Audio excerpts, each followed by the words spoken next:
We want to try to make as many good decisions in a single day without even thinking about it.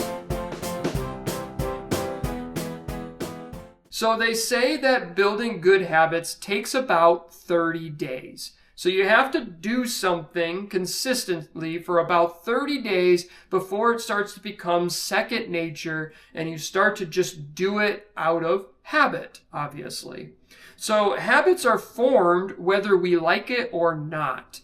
We're either creating habits without thinking about it or we're creating them intentionally. And habits can be good and they can also be bad. Oftentimes, those unintentional habits that we create are bad habits. They're things that we're doing that end up becoming decisions that are made on autopilot that end up being bad decisions. So like, for example, for our health, if we're constantly eating ice cream every single day, we've formed that habit that is bad for our health in the long term. So that little habit, that little decision every single day ends up being a bad decision that we don't even realize we're making because we're not really thinking about it, because that's really what a habit is. A habit is an action, a choice that you're making without really even thinking about it. So we want to make good habits, because if habits are decisions that we make every single day without thinking about it, then we want to try to make as many good decisions in a single day without even thinking about it. So we need to try to form good habits that will reduce that mental load on our minds. So when we make good habits, we have these little good decisions that we're making every single day, it frees up that mental load in our mind to be able to make other decisions in life that may be more bigger decisions in life. So like, for example, we've talked about with groceries, how making a meal plan is a good idea because it can help you save money on your groceries. But here's another thing about a meal plan. If you have a meal plan set up already for the month, then you're taking away that decision that has to be made every single day about what you're going to have for dinner, or what you're going to have for lunch, or whatever meal planning that you're doing. You're taking that decision away from you. You've already pre-planned it. It's pre-made. And now you can free up your thinking to do other things that day instead of spending 30 minutes to an hour groaning about what you're going to make for dinner or where you're going to go out to eat or whatever it is you're going to do. You remove all of that from your life and the decision's already been made. You just go right into it and you can do other things with your mental capacity instead. So habit forming allows us to make bigger decisions. Focus on the big stuff without having to constantly worry about the little stuff. So here are some good habits that you can make in 2026 that will help you financially and allow you to take your mental thinking and focus on bigger things in your life. So the first one is budgeting monthly. If you budget monthly, you are making decisions ahead of time about what you're going to spend your money on, right? A budget is a plan. And when you make a plan, you are making decisions now, so you don't have to worry about making those decisions later. How much money you're going to spend on X, Y, and Z.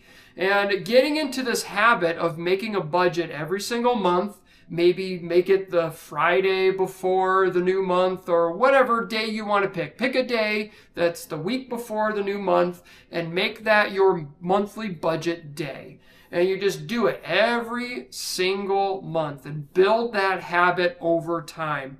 It's going to be a benefit to you because then you don't need to worry about those little things, asking yourself, do I have money for this? Can I afford this? Is this something that I can actually buy right now? You don't have to think about that because you've already created the budget. You've already created the plan. You can answer the yes, that question with a yes or a no, depending on the plan that you made beforehand. And now you don't have to think about those little expenses. You can take your brain power and focus on bigger things, whatever that may be. Getting out of debt, building up your wealth, buying that new car that you want, whatever it is, going on that vacation. You can focus on bigger things because you've dealt with the little things in your budget.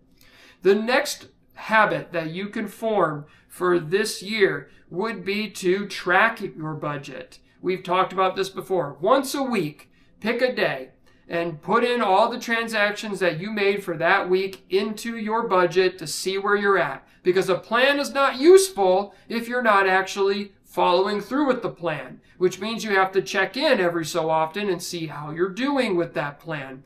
I saw a study recently saying that 55% of people don't even know how much money they have in their bank account.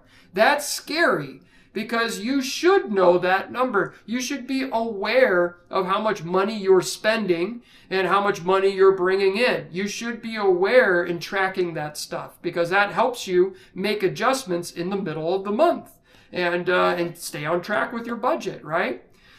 But if you're not doing that, then you can't really follow through with your plan.